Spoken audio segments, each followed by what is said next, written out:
국익과 직결된 중요한 협상이 진행 중입니다. 국민의힘은 정쟁을 삼가하기 바랍니다. 한미 간의 관세, 통상, 안보에 관한 협상이 진행 중입니다. 국익을 위해 정부뿐만 아니라 국회, 기업, 특사단 등이 외교와 협상의 최전선에서 분투 중입니다. 그런데 국민의힘은 뒤에서 총질하기 바쁩니다. 만남이 불발됐다, 협상이 연기됐다는 등 되지도 않는 정보로 협상단을 비하하고 정부의 비난만 퍼붓기 바쁩니다. 얼마 전까지 국민의힘 집권 여당이었습니다. 현실 외교를 모를 리 없을 텐데 이해가 되지 않습니다. 더 기가 막힐 일은 일본의 협상 결과와 비교하며 우리 정부는 이미 실패한 것처럼 낙인을 찍고 있는 것입니다. 정신이 있는 겁니까? 대한민국의 국익과 국격은 안중에도 없습니까? 우리 농민과 기업, 국민의 삶은 걱정되지 않습니까? 국민의힘은 제발 정신 좀 차리시기 바랍니다. 당리당략과 정쟁 때문에 아무렇지도 않게 던진 말 한마디, 행동 하나가 협상에 어떤 영향을 미친다는 점 명심하시기 바랍니다. 민주당은 정부를 믿고 국회 차원에서 할 수 있는 모든 지원을 다할 것입니다. 민주주의 훼손, 가짜뉴스, 거짓 선동을 일삼는 내란 잔당을 뿌리 뽑겠습니다. 홍준표 전 대구시장의 폭로와 주장은 가히 충격적입니다. 소개된 이만희 신천지 교주의 발언 정말입니까? 소문으로 무성했던 윤석열과 신천지의 밀월이 세상에 드러나고 있습니다. 윤석열 검찰총장의 신천지 봐주기, 그 대가로 신천지 신도 10만 명의 책임당원 입당과 윤석열 지원, 이게 사실이라면 국민의힘은 민주정당이 아닙니다. 국민의힘의 내부 문제로만 치부할 게 아닙니다. 민주주의 회복, 윤석열 심판, 내란 종식과 관련된 문제입니다. 민주당은 합당한 조치를 취하겠습니다. 우선 그 시작으로 민주당은 내란 잔당의 가짜뉴스, 거짓 선동에 엄격한 책임을 묻겠습니다. 그들은 6월 대선이 부정선거라는 가짜뉴스를 조직적으로 살포하고 대선 불복을 선동하고 있습니다. 정말로 제정신이 아닙니다. 내란 수계 윤석열의 구출투쟁이 아니겠습니까? 민주당의 민주파출소를 확대 개편하겠습니다. 내란 잔당들을 반드시 뿌리 뽑겠습니다. 엄포로 끝나지 않을 겁니다. 그 어떠한 선초도 없을 것입니다. 후세의 사과는 김건희를 무엇라고 부를까요? 희대의 국정농단, 김건희를 즉각 구속하십시오. 김건희 관련 의혹들은 양파 껍질, 고구마 줄기로 비유됩니다. 꼬리에 꼬리를 문 불법 의혹, 그리고 거짓말의 연속입니다. 고가의 명품 장신구를 처음엔 빌렸다고 하더니 이제는 모조품이라고 주장합니다. 제공한 자가 구매 영수증을 제출했는데도 모르쇠로 일관합니다. 그런데 고가의 명품 장신구들이 김건희의 친인척 집에서 무더기로 발견되었습니다. 김건희의 것이라면 이거는 명백한 증거인멸이자 은닉입니다. 소환을 통보할 게 아니라 바로 구속영장을 청구해야 합니다. 김건희의 국정농단은 정당 정치까지 망쳐놨습니다. 특검이 윤석열, 김건희 부부의 공천 개입을 수사 중입니다. 윤상현 의원 등 국민의힘 전 현직 의원들, 김상민 전 검사, 명태균 씨 등 피의자와 참고인 조사가 진행되고 있습니다. 앞으로 조사 대상은 더 늘어날 것입니다. 그런데 주범인 윤석열은 특검 조사에 불응하고 김건희는 거짓말을 하며 증거를 인멸하고 있습니다. 주범들에 대한 수사가 늦어질수록 진상규명은 어려워집니다. 특검은 당장 윤석열을 강제 소환하고 김건희를 구속하십시오. 국민의힘은 집안을 쑥대밭으로 만든 윤석열, 김건희를 더는 감싸지 마십시오. 정치 탄압이라고 항변하지 말고 특검 수사에 성실하게 협조하십시오. 그것이 국민의힘이 살 수 있는 유일한 길입니다. 국민의힘의 자성을 다시 한번 촉구합니다. SBC그룹의 8시간 초과 야간 근로 폐지 결정 환영합니다. 이번 조치는 생명까지 앗아가는 산업재해 문제만큼은 반드시 해결해야 한다는 이재명 대통령의 강력한 의지의 성과입니다. 노동자의 생명보다 이윤을 우선하는 악의 고리를 끊어내야 합니다. 민주당은 노동자의 권익 보호를 위한 노란봉투법에 속도를 내고 반드시 통과시키겠습니다. 미국과의 관세 협상이 불과 시한이 나흘 앞으로 다가왔습니다. 정부는 가능한 모든 카드를 동원해서 협상에 총력을 기울이고 있습니다. 국익에 지대한 영향을 미치는 협상인 만큼 야당도 적극 힘을 보태야 마땅합니다. 그런데 직전에 집권 여당이었던 국민의힘은 내란으로 국가의 경제를 파탄내고 대선용 졸속 협상을 추진했던 자신들의 가오는 잊은 겁니까? 국익을 위한 협상 중인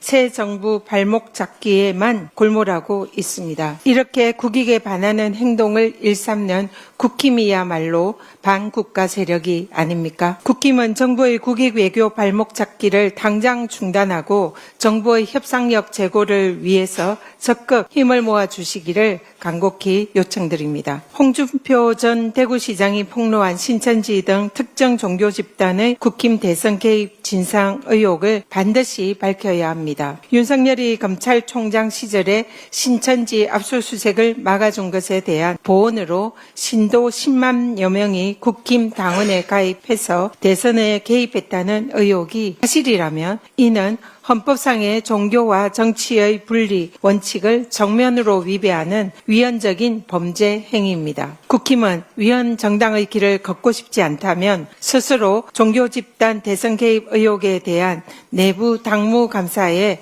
즉각 착수해서 진상을 밝혀야 할 것입니다. 또한 특검은 신천지, 통일교 등 특정 종교 세력의 국힘 대선 개입 의혹을 철저히 수사해서 진상규명에 나서주기를 바랍니다. 잠깐 영상을 보시겠습니다. 민주당이 개딸들이라고 불리우는 분들에게 휘둘렸던 상황을 한번 회고를 해보라. 주적이라고 할 때의 주적은 언제 우리하고 전쟁을 일으킬지 모르는 지휘부를 말합니다. 지도. 오세훈 시장의 유튜브의 썸네일이 제목이 주적, 개딸, 나라 망하는 길. 오세훈 시장의 유튜브를 보면 극우 유튜버 빰치는 자극적인 썸네일 영상으로 정치 선동에 나서고 있는 것 같습니다. 자신의 명태균 게이트 수사를 앞두고 극우 지지자들을 규합하려는 정치 공작과 다름없는 행태입니다. 문제의 핵심은 공무원인 서울시 직원을 자신의 사익 즉 극우 정치에 이용했다는 것입니다. 자신의 권력을 이용해서 공공의 이익에 봉사해야 할 공무원을 동원해서 개인의 정치적 목적 달성을 위해서 의무 없는 일을 시킨 것은 명백한 직권남용이자 정치적 중립의무 위반 범죄 행위입니다. 또 직무와 관련 없는 부당한 지시를 엄격하게 금지하는 공무원 행동 강령에도 위배되는 공무원 징계 사유입니다. 공적 자원을 자신의 사적 이익을 위한 정치 행위에 동원한 오세훈 시장은 차라리 서울시장직을 관두고 극우 유튜브로 전향할 것을 권유드립니다. 명태균 게이트를 이첩받은 민중기 특검은 오세훈 시장을 신속히 수사해서 법이 살아있음을 보여주길 바랍니다. 공적 보도 채널인 YTN을 김건희 의용방송으로 전락시키려 한 권력형 범죄의 전모가 서서히 드러나고 있습니다. 건진법사를 통한 통일교의 YTN 인수를 위해서 김건희에게 다이아 목걸이와 명품백을 뇌물 청탁하고 3년 전에 국감에서 이철규 국힘 의원이 한전의 YTN 지분 매각 종용까지 이 모든 것이 윤석열 정권의 YTN 불법 장악을 위한 잘 짜여진 작전이었음이 밝혀지고 있는 것입니다. 민영화된 YTN에서 김건희는 금기어가 되었고 김백 사장은 취임 후에 어이없는 바이든 날리면 사과도 모자라서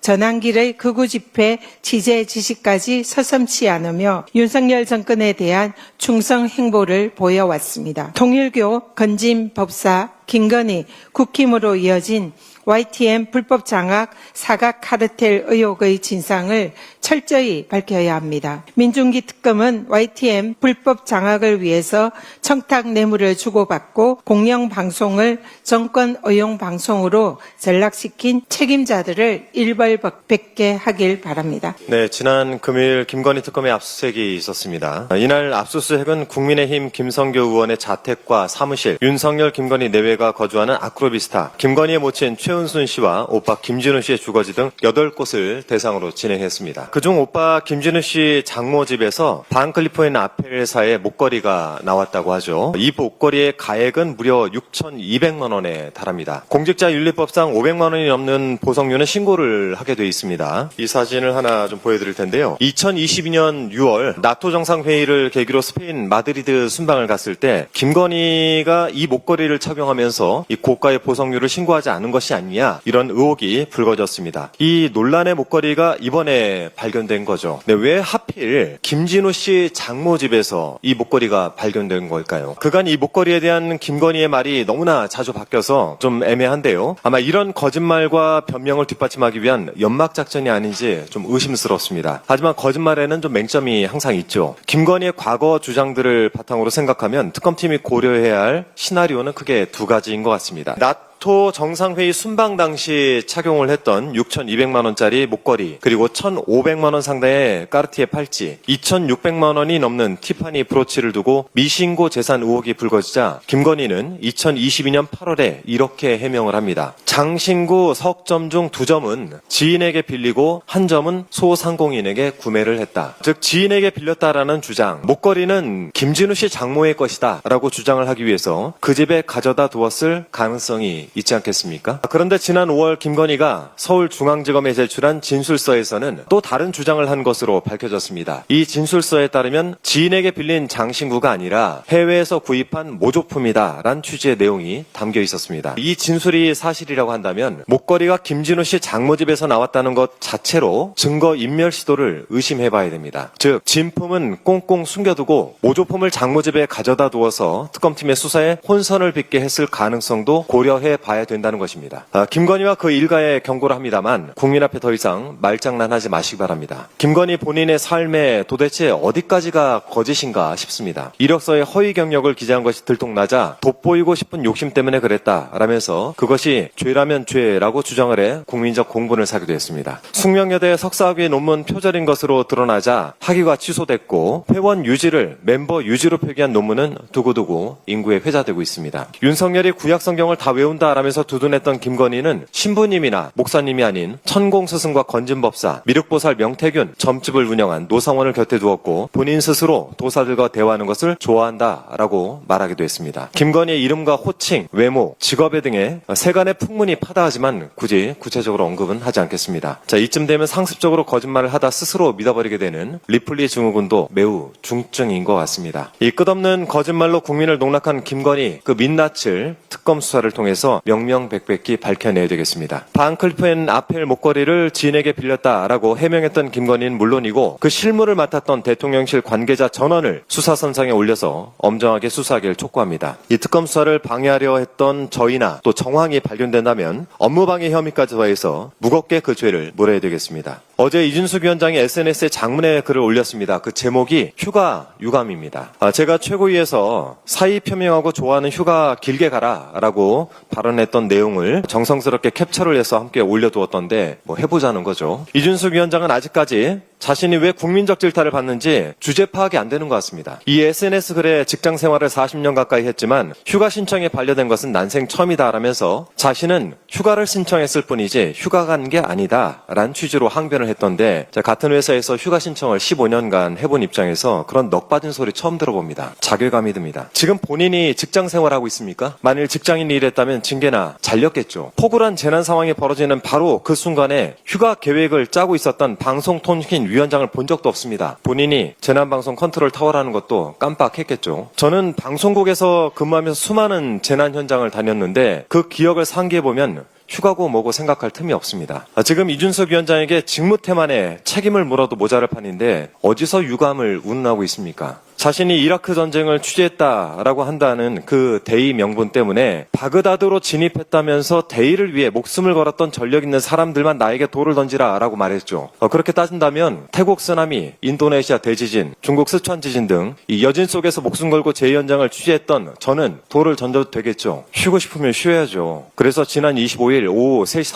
30분 조퇴하겠다라고 한 이진숙 위원장의 휴가 신청은 대통령실이 수리하지 않았습니까? 합당한 휴가 신청은 허가하는 게 당연한 일인데 조퇴한 일은 쏙 빼놓고 굳이 휴가 유감이란 글을 올려서 스스로 긁어 부스럼 만들며 이런 내용으로 정치행위라는 것 지탄받아야 마땅합니다. 아울러 그제 MBC 자회사인 IMBC 주식과 삼성전자 주식 관련 백지 신탁 의무 위반으로 공직자윤리위원회에 회부되었던데 소유한 주식이 직무 관련성이 없다라고 인정받기 전에는 관련 직무를 해서는 안 된다라고 되어 있는데 MBC와 삼성전자 관련 심의 의결을 했더군요. 방통위에 본인 혼자여서 중요한 안건들을 심의 의결하지 못한다라고 내용도 써놨던데 이딴 식으로 일을 하니까 그 중요한 안건 심의 의결을 하지 말라는 것입니다. 공직보다 정치행위에 관심이 많나 본데 좀 스스로 부끄러움을 좀 아십시오. 이제 당신에게 논평하는 시간조차 아깝습니다. 윤석열이 내란 특검에 이어 김건희 특검에 대해서도 수사 방해를 일삼고 있습니다. 내일 소환 통보에 건강 악화를 핑계로 나오지 않을 가능성이 제기되고 있습니다. 윤석열은 이미 구속 수감된 상태임에도 불구하고 건강 문제를 내세워 내란 특검 조사와 재판에 계속 불응했습니다. 그러면서도 자신이 신청한 구속 적부심엔 직접 출석한 바 있습니다. 건강 문제를 선택적으로 악용하는 전형적인 버꾸라지 형태입니다. 이는 국민을 우롱하고 사법 정의를 농락하는 겁니다. 특검 수사를 방해하는 것은 결국 자신의 죄를 인정하는 것과 다름없습니다. 특검을 왜 거부합니까? 죄를 지었으니까 거부하는 겁니다. 윤석열 씨, 혹시 이 말 기억합니까? 2021년 12월 29일 본인 입으로 직접 했던 말입니다. 지금이라도 그 말에 책임지고 특검 수사에 성실하게 임하기 바랍니다. 부부는 닮는다더니 김건희 역시 윤석열식 버꾸라지와 입벌구 형태를 그대로 답습하고 있습니다. 1일 1혐의 조사, 1회 조사 때 4시간 제한 등 특검 조사 방식까지 주문하더니 과거 해외 순방 때 착용했던 6천만 원짜리 목걸이가 왜 본인 오빠의 장모 집에서 나옵니까? 직접 구매한 모조품인데 잃어버렸다고 하지 않았습니까? 떳떳하다면 왜 감추는 겁니까? 스스로 생각하고 알아서 숨어주는 AI 목걸이라도 되는 겁니까? 이 목걸이는 건진법사 청탁 의혹의 핵심 인물이 청탁을 위해 건넨 것이란 의혹을 받은 물건 아닙니까? 이 목걸이를 일부러 감췄다면 이는 명백한 증거인멸입니다. 단호하고 신속한 수사가 필요해 보입니다. 더 이상의 증거인멸을 막기 위해서라도 강제 수사로 전환할 것을 강력히 촉구합니다. 직장생활 40년 가까이 했지만 휴가 신청이 반려된 건 처음이다. 이진숙 방송통신위원장이 자신의 페이스북에 올린 글입니다. 집중호우로 고통받은 국민의 아픔에 전혀 공감하지 못하는 언행입니다. 국민의 생각은 어떤지 관련 기사의 댓글을 좀 봤습니다. 재난 상황에 휴가를 신청하는 고위공직자도 처음이다. 말단 공무원도 피해 복구를 위해 열심히 일하고 있는데 휴가 같은 소리 하네. 주로 이런 반응이 많았습니다. 그렇습니다. 이준숙 위원장에게서 고위공직자의 책임감이나 사명감은 조금도 찾아볼 수 없었습니다. 더 이상 공직자를 부끄럽게 하지 마십시오. 더 이상 그 자리를 자신의 정치에 이용하지 마십시오. 이제 그만 사퇴하고 본인이 그토록 원하는 휴가나 무한정 사용하기 바랍니다. 어제 경기도 안성의 낮 기온이 40도를 넘어섰습니다. 극한의 더위가 노멀이 되는 건 아닌지 걱정입니다. 질병관리청에 따르면 올해 들어 온열 질환자가 이미 2,000명을 넘었습니다. 지난해 같은 기간보다 1,300명이나 더 많습니다. 국민 여러분께 부탁합니다. 낮 시간 야외 활동은 꼭 자제해 주시기 바랍니다. 폭염에 폭우까지 겹쳐 밥상 물가가 비상입니다. 배추와 열무, 시금치 가격이 급등했습니다. 다행히 민생회복 소비 쿠폰이 지급되면서 지역 상권이 살아나고 있습니다. 폭염과 폭우라는 이중재해에 고통받는 국민께 사막의 오아시스가 되어주길 바랍니다. 캐나다 특사 임무를 마치고 지난 주말 귀국했습니다. 현지에서 대통령 특사단장으로 외교와 국방은 물론 경제 분야 핵심 인사를 만나 새 정부의 국정 철학과 대외 정책 비전을 설명했습니다. 또한 이재명 대통령의 친서를 전달하며 포괄적 전략 동반자 관계에 걸맞는 안보, 무역, 방산, 에너지 협력 강화의 의지를 전했습니다. 캐나다 정부는 대한민국 민주주의의 회복과 역동성의 깊은 공감을 표하며 양국 관계 정진에 강한 의지를 나타냈습니다. 특사단장으로서 대한민국의 국격을 높이고 양국 간 실질적인 협력을 이끌 수 있도록 마무리 작업에도 최선을 다하겠습니다. 국민 여러분의 성원에 깊이 감사드립니다. 윤석열 전 대통령이 10만 원씩 배상을 해야 한다는 법원의 판결이 나왔습니다. 국민 104명이 12.3 불법 계엄으로 정신적 피해를 입었다며 윤석열 전 대통령을 상대로 손해배상을 청구했는데 1심 재판부가 원고인 국민의 손을 들어준 것입니다. 법원이 국민 모두가 계엄의 피해자라고 판단한 만큼 곳곳에서 추가 소송이 따를 걸로 보입니다. 윤석열과 김건희 재산이 80억 신고됐다고 합니다. 그중 윤석열이 6억, 나머지 74억은 김건희의 재산이라고 합니다. 이들 부부에게 실질적 타격은 재산상의 손실을 입히는 것입니다. 김건희는 남편 윤석열의 공권력을 이용해 그들 집안의 재산을 축적해왔고 김건희는 검찰총장도 대통령도 인간 윤석열도 모두 재산 증식의 도구로 활용해왔습니다. 윤석열에 대한 손배가 늘어나면 김건희에겐 윤석열은 도구로서의 활용도가 없기 때문에 용도 폐기할 것으로 보입니다. 용도 폐기는 김건희가 윤석열에게 이혼 청구로 나타날 가능성이 높습니다. 그래서 개헌과 내란으로 인한 정신적 피해에 대한 손배 청구는 윤석열에게만 할 것이 아니라 김건희도 포함을 시켜야 합니다. 그래야 김건희가 윤석열의 용도 폐기, 즉 이혼을 통해 그들의 재산을 지키려고 하는 꼼수를 막을 수가 있습니다. 재판부는 계엄이 국회를 마비시키고 인간의 존엄성을 보장해야 하는 대통령의 막중한 의무를 위반했다고 판단했습니다. 또한 국민인 원고들이 공포와 불안, 수치심 등 정신적 고통 내지 손해를 받을 것은 명백하다고 밝혔습니다. 그러면서 재판부는 윤 전 대통령에게 소송 참여자 1명당 위자료 10만 원씩을 줘야 한다고 판결했습니다. 이번 판결은 12.3 계엄이 국민들에게 피해를 줬다는 것을 인정한 첫 판결로 매우 큰 의미가 있습니다. 12.3 계엄은 내란이면서 윤석열 김건희 부부 사기단의 국정농단입니다. 윤석열 김건희 부부는 공적 권한을 본인들의 재산을 축적하는 수단과 도구로 활용한 희대의 도적이요 사기꾼입니다. 그 도적과 사기꾼에게 가장 큰 응징은 부당하게 축적한 재산을 환수하거나 손배를 통해 재산상 손실을 가하는 것입니다. 그들은 돈을 벌기 위해 권력이 필요했으며 검찰도 대통령권도 그들의 재산을 증식하는 데 이용했습니다. 국민을 총부리로 겨누고 국민의 기본권을 박탈해서 장기 집권을 하고자 했던 것도 결국 그 권력을 이용해 돈벌레가 먹을 돈을 벌고자 했던 것입니다. 한마디로 그들은 돈벌레들입니다. 그 돈벌레에게 가장 큰 벌은 그들로부터 돈을 없애는 것입니다. 드러난 윤석열과 김건희의 재산은 80억 원입니다. 8만 명이 10만 원을 청구하면 딱 80억, 윤건희 부부를 알거지로 만들 수 있습니다. 경남도당은 이번 주 1만 명의 도민소송단 모집을 시작할 것입니다. 경남도당에서 딱 10억 원 한 수를 책임지겠습니다. 다른 8개의 광역당부에서 1만 명씩 국민소송을 진행해 주시면 좋겠습니다. 그들에겐 천문학적인 은닉 재산이 있을 수도 있습니다. 혹시 모를 은닉 재산까지 모조리 환수할 방법이 있습니다. 5천만 국민 모두가 나서 10만 원씩 5조 원의 손배 소송에 나서는 것, 그것이 실질적 응징이고 재발 방지를 위한 최고의 대책입니다. 윤석열 김건희뿐만 아니라 수사 결과에 따라 내란 가담자들에 대해서도 민사소송이 필요합니다. 그들이 가장 두려워하는 것은 형사처벌보다 재산성의 손실이 따르는 민사처벌입니다. 전국 곳곳에서 윤석열과 김건희 그리고 내란 가담자들을 대상으로 손해배상 청구 소송이 진행되기를 희망합니다. 감사합니다.